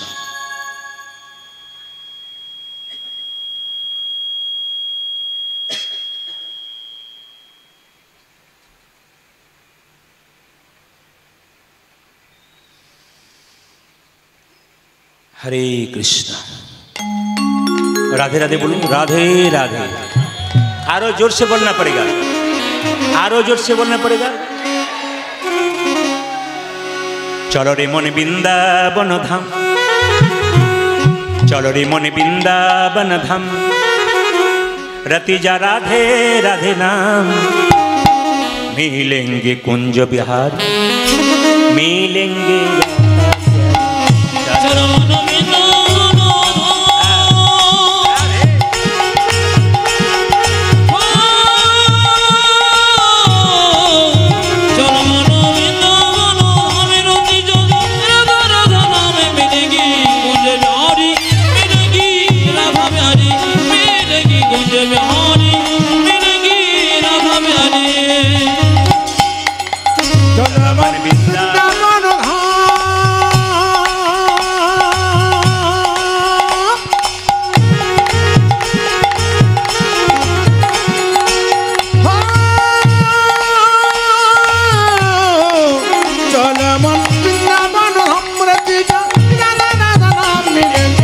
बिहारी, मिलेंगे राधा प्यारी, मिलेंगे कुंज बिहारी, मिलेंगे राधा प्यारी।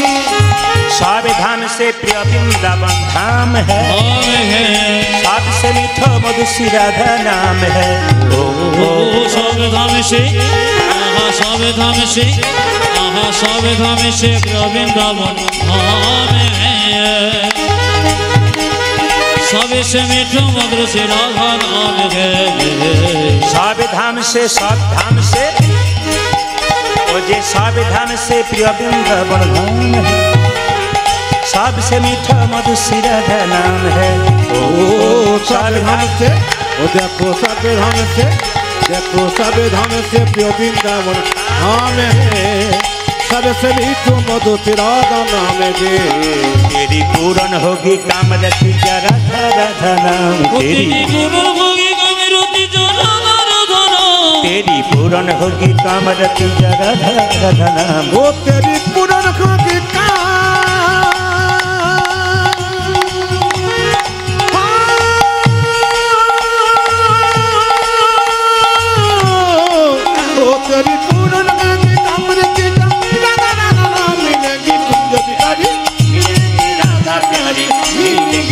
बिहारी, मिलेंगे राधा प्यारी। मायरा বৃন্দাবনে গেলে কি বলতে হয়?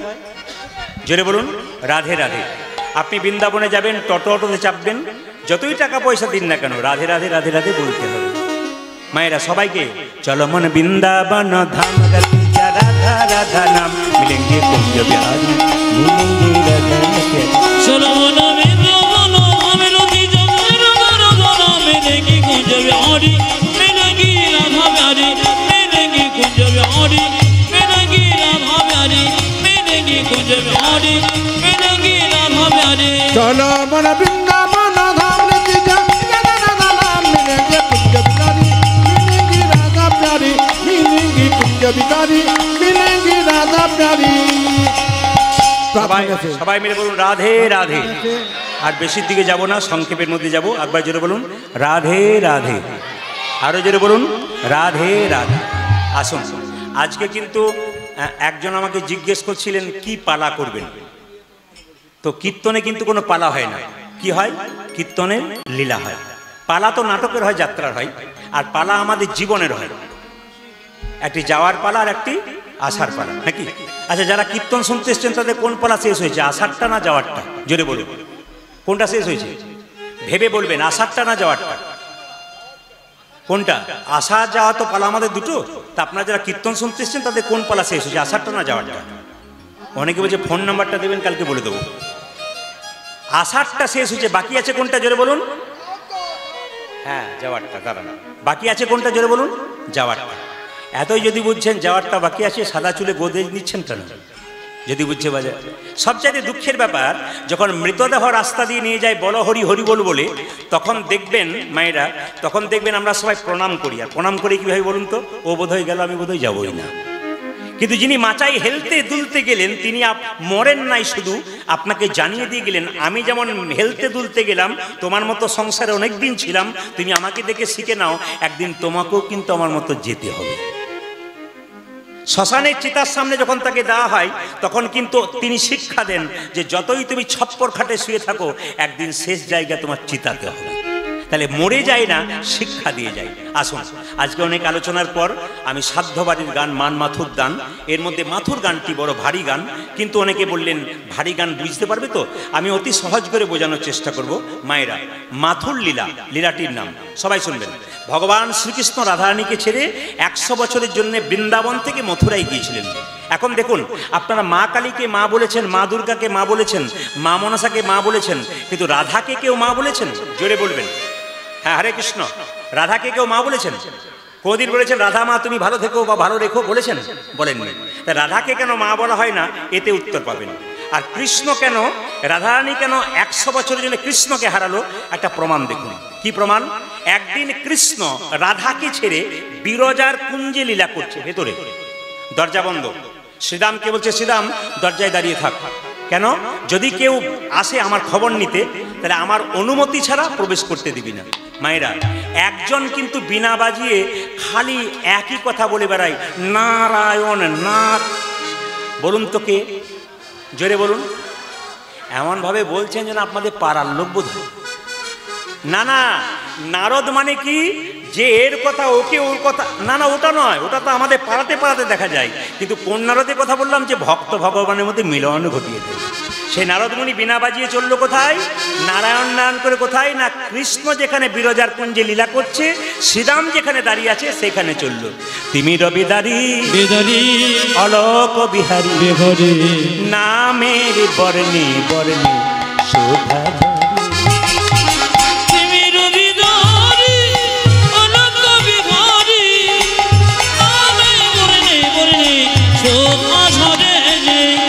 তিমি রবিদারি অলোক বিহারী নামে বর্ণে বর্ণে শোভা।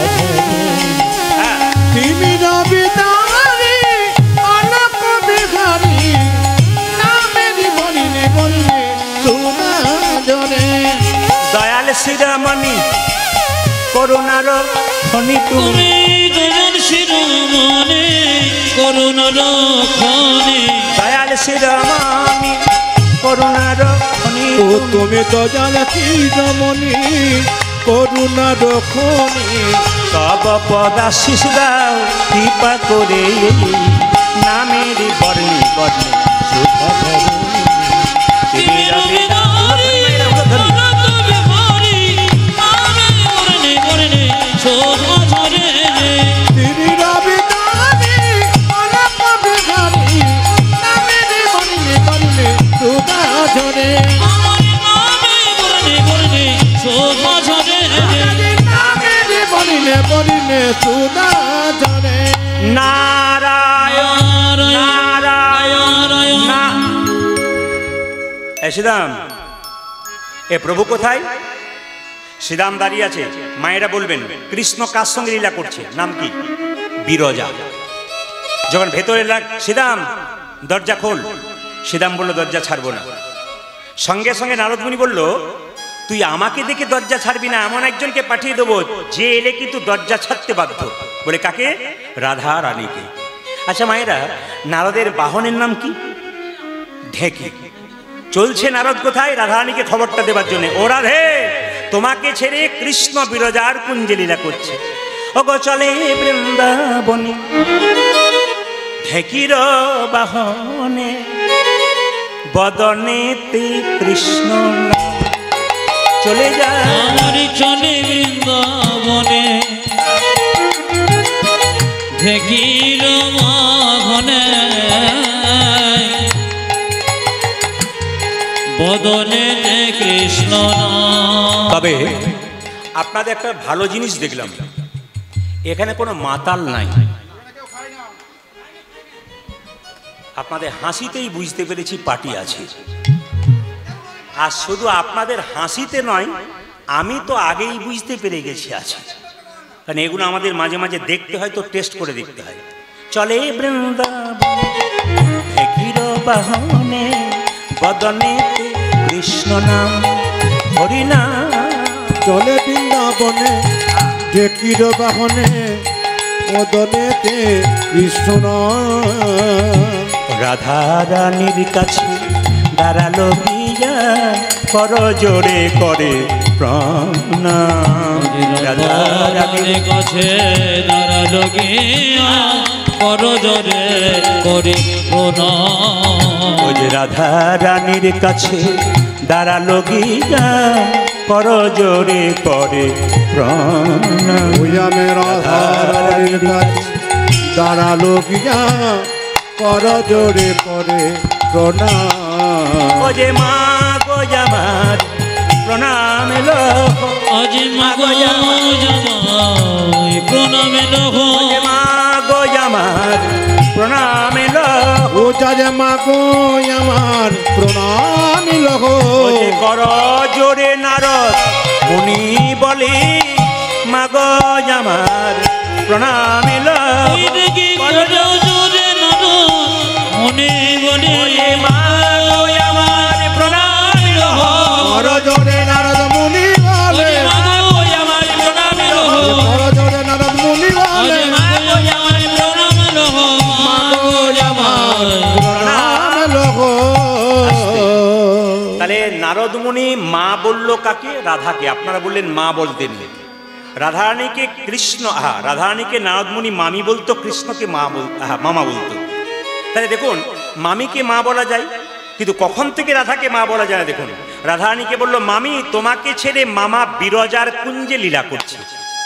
মায়েরা, স্বামীর সম্বন্ধে স্ত্রী যদি কোনো খারাপ খবর পায়, তাহলে সে স্বামীর সেদিন আর ভাত খাবার চান্স নাই। জোরে বলুন, আপনাদের এখানে হয় না, কিছু মনে করবেন না। আস্তে আস্তে একবার মন দিয়ে শুনবেন, প্রতিটি কথা কিন্তু খুব যুক্তিযুক্ত আছে। স্বামী স্ত্রীর সম্পর্কটি হচ্ছে চোখ এবং হাতের মতো। স্বামী স্ত্রীর সম্পর্ক চোখ, যারা এসছেন এখানে যুগলে, যারা আসেন না জেনে নিন, চোখ এমন হাতের মতো। চোখ যদি কাঁদে, হাত তার জল মুছে দেয়। আর হাত যদি ব্যথা পায়, তবে চোখ কাঁদে। আর জীব হচ্ছে স্ত্রী, আর দাঁত হচ্ছে স্বামী। মহাজনরা বললেন, জীব হচ্ছে স্ত্রী, দাঁত হচ্ছে স্বামী। কেন? দাঁত যদি সুন্দর থাকে, তবে জীবের শোভা পায়। আর দাঁত থাকলে জীব কিন্তু সেফটি থাকে। কেন বলুন তো? জীব কিন্তু দাঁতের আগে থাকে না, সবসময় জীব কিন্তু দাঁতের ভেতরে থাকে। খুব মাথায় রাখবেন। সেই জন্য স্ত্রীকে সবসময় স্বামীর পেছনে থাকতে হয়। যদি কেউ এগিয়ে যায়, বলে না জীব তোর লক লক করছে, মানে জীব আগে যাচ্ছে, তা বললে হবে না। জীবকে কিন্তু পেছনে থাকতে হবে, এটা কিন্তু মাথায় রাখবেন। আবার দেখবেন মায়েরা, যদি কারো দাঁত ভেঙে যায়, কেউ যে আঘাত করে, তাহলে প্রথমে দাঁতে পায়, জিভে পায় না। তার স্বামী প্রথমে আঘাত সহ্য করে, স্ত্রীর যেন কোনো আঘাত লাগে না, মহাজনরা বলছেন। আবার দেখবেন, দাঁতের মধ্যে কোনো জিনিস যদি ঢুকে থাকে, দেখবেন কোনো জিনিস যদি দাঁতের ফাঁকে ঢুকে থাকে, জীব কি করে বলুন তো? কোন রকম যেন তেন প্রকারে ওকে বের করবে, তবে ছাড়বে। স্বামীর মধ্যে কোনো যদি দোষ দেখে, কোনো দাগ দেখে, তাহলে স্ত্রী যতক্ষণ না তার দাগটাকে মুছবে, ততক্ষণ ছাড়বে না। এরকম স্ত্রীর দরকার আছে। তো রাধারানী কি করলো দেখুন মায়েরা, কৃষ্ণের কাছে ছুটে যাচ্ছে। কি বললেন নারদ? আমাকে ছেড়ে কৃষ্ণ বিরজার কুঞ্জে লীলা করছে। আচ্ছা, দেখাচ্ছি মজা। যেই না রাধারানী ছুটে গেছে, শ্রীরাম দরজা ছাড়। না, ছাড়বো না। শ্রীরাম দরজা ছাড়। না, ছাড়বো না। যদি না ছাড়িস, তবে আমি জোর করে ঢুকে। যেই না রাধারানী জোর করে ঢুকতে গেছে, সঙ্গে সঙ্গে শ্রীরাম কি করেছে? রাধারানীকে আছাড় দিয়ে মাটিতে ফেলে দিয়েছে। আর যেই না ফেলে দিয়েছে, রাধারানী বলল, শ্রীরাম তুই আমাকে আঘাত করলি, তুই দৈত্যের মতো আচরণ করলি। অভিশাপ দিলাম, তোর দৈত্য করে জন্ম হবে, তোর নাম হবে শঙ্খচূড় দৈত্য। মায়েরা, যে তুলসীর আরাধনা করেন, তুলসী গাছে জল দেন, সেই তুলসীর স্বামীর নাম কি? শঙ্খচূড় দৈত্য। কার অভিশাপে হয়েছিল? রাধারানী অভিশাপে। মায়েরা সবাই শুনবেন, শঙ্খচূড় দৈত্য। সঙ্গে সঙ্গে শ্রীরাম বলল, আমার যদি দৈত্যকুলে জন্ম হয় আমি কৃষ্ণকে ভুলে থাকবো, তাহলে আমি যদি ভুলে থাকি তোমাকেও কিন্তু ভুলে থাকতে হবে। আমি তোমাকে অভিশাপ দিলাম, যে কৃষ্ণের জন্য লালায়িত হয়ে তুমি এখানে ছুটে এসেছিলে, সে কৃষ্ণকে তুমি 100 বৎসরের জন্য হারাবে। শুধু তাই নয়, পৃথিবীতে তোমাকে সবাই মা বলে রাখতো। আজকে তুমি আমাকে অভিশাপ দিলে, দৈত্যকুলে জন্ম হোক, তোমাকে অভিশাপ দিলাম, পৃথিবীতে আজ তোমাকে কেউ মা বলে ডাকবে না। রাধা রানী কেঁদে কেঁদে বলে, শ্রীরাম রে, ওরে শ্রীরাম রে, তুই আমায় অভিশাপ দিলি, আমি মা হতে পারবো না, তাতে আমার কোনো দুঃখ না, দুঃখ না, কিন্তু আমায় কৃষ্ণ ছাড়া হতে বলিস না। কৃষ্ণ ছাড়া যদি হয়, জীবনে আমার কৃষ্ণ ছাড়া কেউ নাই, কৃষ্ণ বিনে আমি কেমন করে বেঁচে রইব। মায়েরা সত্যি তাই, আমরা প্রতি জায়গায় কীর্তন করতে যাই, যারা প্রকৃত কৃষ্ণ ভক্ত তারা কিন্তু পাগলের মতো হরিবাসরে এসে বসে থাকে। দেখবেন যারা প্রকৃত ভক্ত তারা কীর্তন শুনতে শুনতে দেখবেন পাশে কেউ গল্প করলে দেখবেন সরে যায় তাড়াতাড়ি। কেন? আমি ভালো করে শুনতে পাচ্ছি না বলে হাঁ করে শুনি। কেন? পূর্বজন্মের স্বীকৃতি। মার্কণ্ড পুরাণ যদি কেউ পড়েন, মার্কণ্ড পুরাণ, তাহলে পরিষ্কার করে বলছে যে পূর্বজন্মে যারা নরক ভোগ করেছে তারা এ জন্মে এসে হরিনাম শোনে না, হরিনামের নিন্দা করে, হরির নিন্দা করে, ভাগবতের নিন্দা করে, লোকের নিন্দা করে, হিংসা করে, বিবাদ করে, যারা নরক থেকে জন্ম নিয়ে এসছে। আর যারা দেখবেন স্বর্গ থেকে এসেছে এখানে জন্ম নিয়ে মানুষ হয়ে, তারা দেখবেন কীর্তন শোনে, হরিনাম শোনে, পবিত্র ভগবানের কথা শোনে। আপনারা যারা কীর্তন শুনতে এসছেন, এই প্রমাণ দিচ্ছেন আপনারা মার্কণ্ড পুরাণ অনুযায়ী আপনার সত্যিকারে স্বর্গ থেকে এসেছেন এই মর্তভূমিতে, এই জন্য আপনারা কীর্তন শুনতে পাচ্ছেন। রাধারানী কেঁদে কেঁদে বলছে, ললিতা রে, আমি একটা কৃষ্ণ প্রেমের বীজ রোপণ করেছিলাম, আমার মনে বড় আশা ছিল ওই বীজ একদিনই অঙ্কুর হবে, অঙ্কুর থেকে চারা গাছ হবে, চারা গাছ থেকে বড় গাছ হবে, সেই শীতল তরুর ছায়ায় আমার এই তাপিত পরাণ জুড়াইয়ে নেব। কিন্তু কি হলো জানিস ললিতা, প্রেমক অঙ্কুর যাও তয়া কত ভেলো। ললিতা রে, প্রেমক ও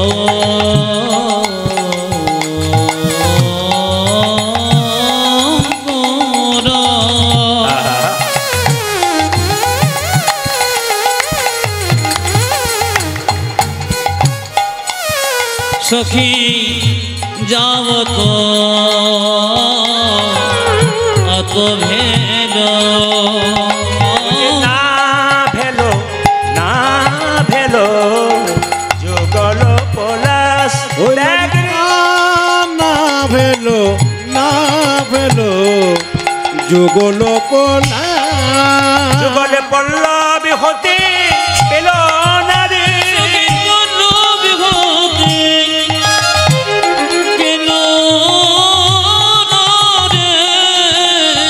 ও যে পল্লব হতে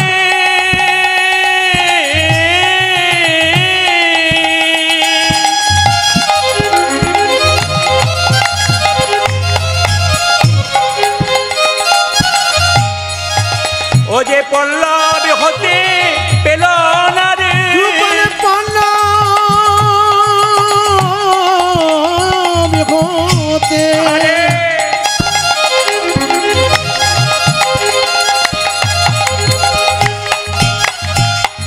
পেল না রে, অঙ্কুরেতে বিনাশ হলো, পল্লব হতে পেল না রে, যুগল পল্লব হতে তাই গৌর হরি বল। অঙ্কুরেতে বিনাশ হলো, পল্লব হতে পেল না রে, অঙ্কুরেতে বিনাশ হলো, যুগল পল্লব হতে পেল না রে। না ভেলো, না ভেলো যুগল পলাশ। মায়েরা এটি দেখুন, রাধা গোবিন্দের মধ্যে প্রেম ছিল। আপনাদের মনে কি ধারণা যে রাধা গোবিন্দ স্বামী স্ত্রী নয়, কিন্তু শাস্ত্র বলছে রাধা গোবিন্দ স্বামী স্ত্রী। তাহলে প্রশ্ন করবেন যে আয়ান ঘোষের স্ত্রী হলো কেন? সত্য যুগে যেতে হবে। সুতপা মুনি ধ্যান করেছিল ভগবান নারায়ণের ধ্যান করেছিল। নারায়ণ বলল, সুতপা তুমি কি চাও? বলে, আমি একটা জিনিসই চাই, তোমার স্ত্রীকে আমার ঘরণী রূপে আমি পেতে চাই। ভগবান বলল, লক্ষ্মীকে তুমি যদি ঘরণী রূপে পেতে চাও, সারা জগতের মানুষ লক্ষ্মীকে মা বলে ডাকে, এখন তুমি যদি লক্ষ্মীকে স্ত্রী রূপে পেতে চাও, তাহলে জগতে কোনো ছেলে তার মাকে মানবে? আর কেউ মানবে না। সুতরাং এক কাজ করো, তুমি অন্য কিছু চাও আমি দেবো, কিন্তু লক্ষ্মীকে তুমি স্ত্রী রূপে চেও না।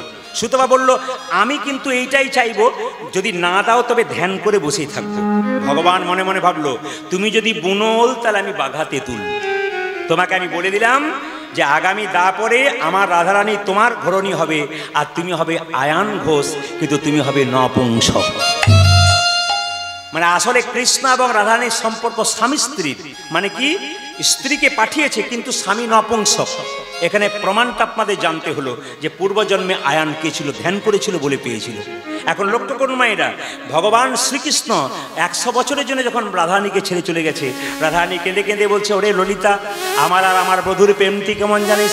প্রতিপদ চাঁদ উদয় জয়ছে আজ প্রতিপদ